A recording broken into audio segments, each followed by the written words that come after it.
வணக்கம். தந்தியின் பாட்காஸ்ட் செய்திகளை வாசிப்பது கல்பனா முனியாண்டி. முதலில் தலைப்புச் செய்திகள். திராவிடத்தின் பெயரால் தமிழ் கலாச்சாரத்தை அழிக்க நினைப்பதாக பிரதமர் மோடி குற்றச்சாட்டு. தமிழக மக்களின் கனவுகள்தான் பாஜகவின் லட்சியம் என்றும் நெல்லை பிரச்சார கூட்டத்தில் பேச்சு. சனாதனம் விவகாரத்தில் திமுகவுக்கு எதிராக மக்களுக்கு கோபம். மக்களின் கோபம் பாஜகவிற்கு சாதகமாக மாறியுள்ளதாக பிரதமர் மோடி பேட்டி. பாஜக தேர்தல் அறிக்கை நாட்டுக்கும் நாட்டு மக்களுக்கும் வில்லன் என முதலமைச்சர் ஸ்டாலின் விமர்சனம். சானிட்டரி நாப்கினுக்கு ஜிஎஸ்டி வரி போட்ட பாஜக அரசு தற்போது ₹1 விற்பனை செய்யப்போவதாக கூறுவது வேடிக்கை எனவும் கருத்து. ஜூன் 4 பிறகு பாஜக மாநில தலைவர் அண்ணாமலை காணாமல் போவார் என்றும் இபிஎஸ் உறுதி. டெல்லி மூலம் நியமனம் செய்யப்படுபவர்களுக்கு அதிமுக குறித்து பேச எந்தவித தகுதியும் இல்லை எனவும் ஆவேசம். ஆளுநரை வைத்து தமிழக அரசிற்கு தொடர்ந்து இடையூறு ஏற்படுத்தி வருகிறது பாஜக. கடலூர் மாவட்டம் நெய்வேலியில் காங்கிரஸ் தேசிய தலைவர் மல்லிகார்ஜுன கார்கே பிரச்சாரம்.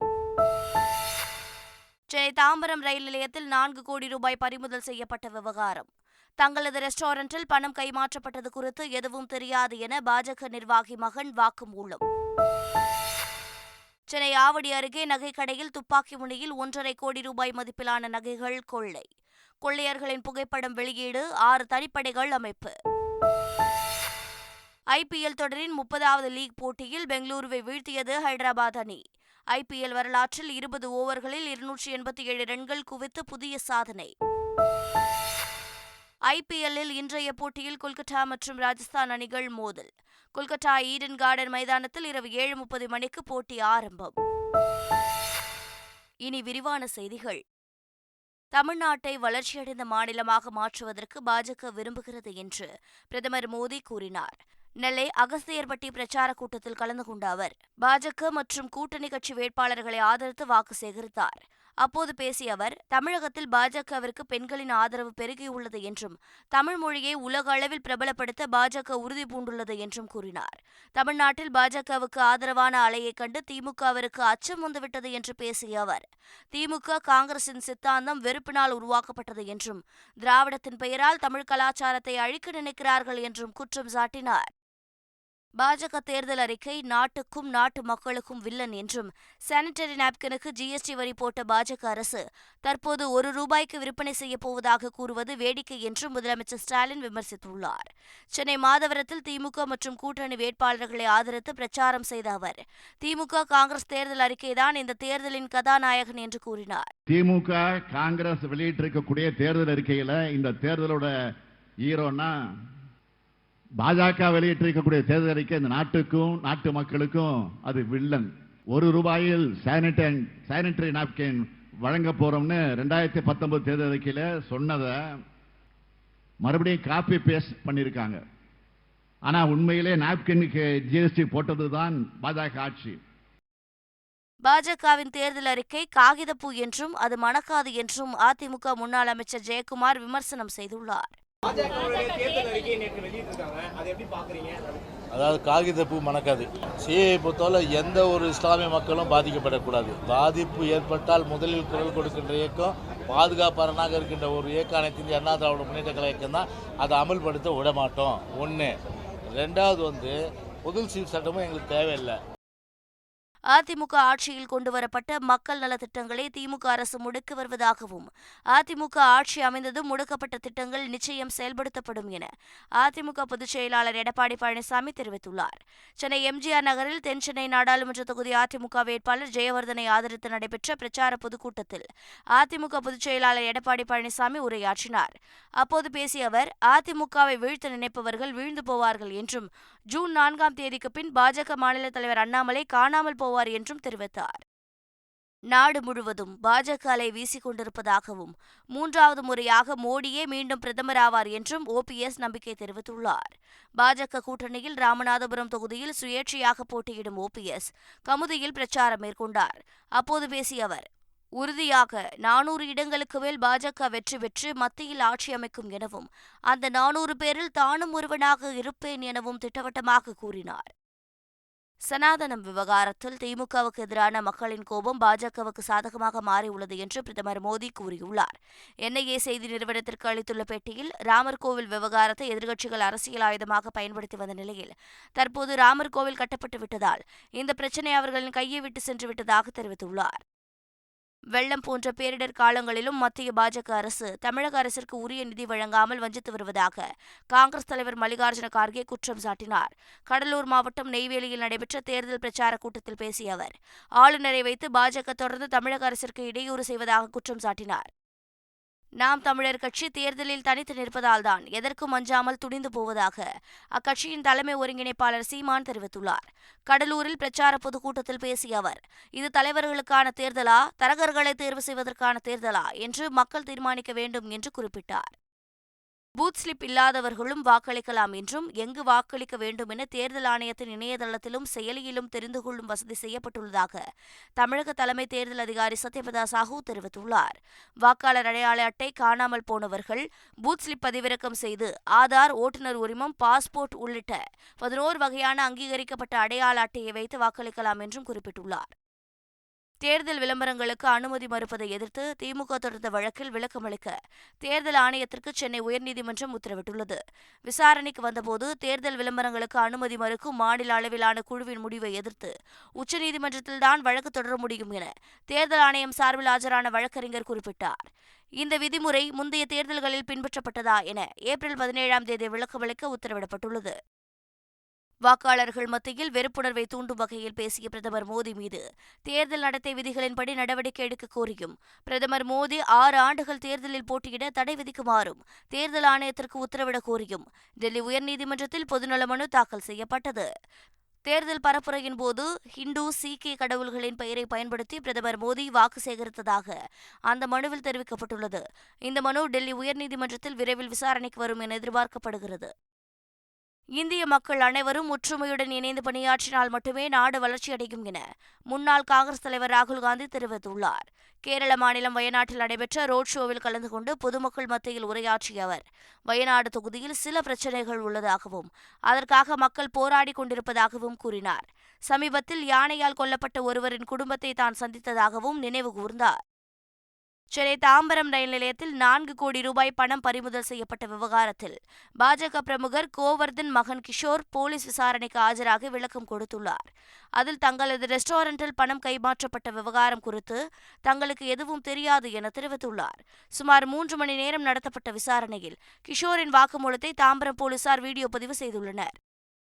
முன்னாள் முதலமைச்சரும் திமுக இலக்கிய அணி தலைவருமான இந்திரகுமாரி உடல்நலக்குறைவால் சென்னையில் காலமானார். அவரது உடல் குடும்பத்தினர் மற்றும் உறவினர்கள் மற்றும் பொதுமக்கள் அஞ்சலிக்காக சென்னை அடையாறு காந்திநகர் இல்லத்தில் வைக்கப்பட்டு உள்ளது. 1991-96 காலகட்டத்தில் அப்போதைய முதலமைச்சர் ஜெயலலிதா அமைச்சரவையில் சமூக நலத்துறை அமைச்சராக பணியாற்றவர் என்பது குறிப்பிடத்தக்கது. இதனிடையே இந்திரகுமாரி மறைவுக்கு முதலமைச்சர் ஸ்டாலின் இரங்கல் தெரிவித்துள்ளார். அவரது மறைவு கழகத்திற்கும் இலக்கிய உலகிற்கும் பேரிழப்பு என பதிவிட்டுள்ளார். மதுபான கொள்கை முறைகேடு வழக்கில் கைது செய்யப்பட்டுள்ள டெல்லி முதலமைச்சர் அரவிந்த் கெஜ்ரிவாலின் நீதிமன்ற காவலை ஏப்ரல் 23ஆம் தேதி வரை நீட்டித்து டெல்லி சிபிஐ நீதிமன்றம் உத்தரவிட்டுள்ளது.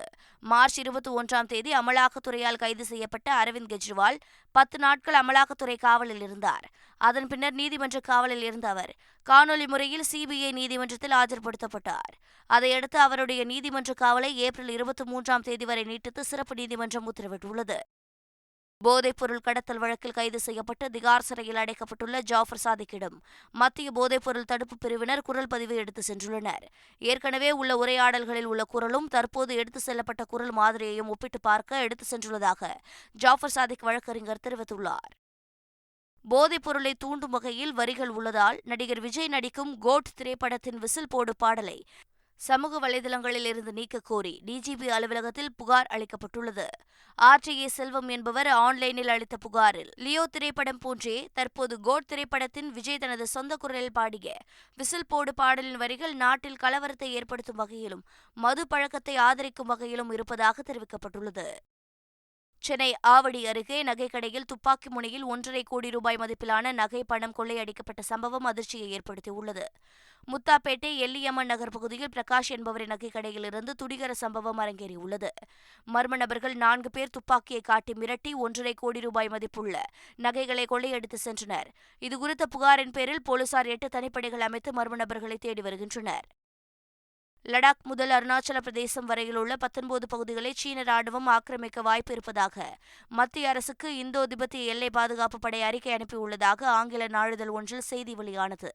இதற்கு மறுப்பு தெரிவித்துள்ள உள்துறை அமைச்சகம், இத்தகைய பதிவு தேசிய பாதுகாப்பு தொடர்பான விவகாரத்தில் தவறானது மட்டுமின்றி உள்நோக்கமும் களங்கமும் விளைவிக்கக்கூடியது என்றும், இந்தோ திபெத்திய எல்லை பாதுகாப்பு படை எந்த அறிக்கையும் உள்துறை அமைச்சகத்திடம் வழங்கவில்லை என்றும் விளக்கமளித்துள்ளது.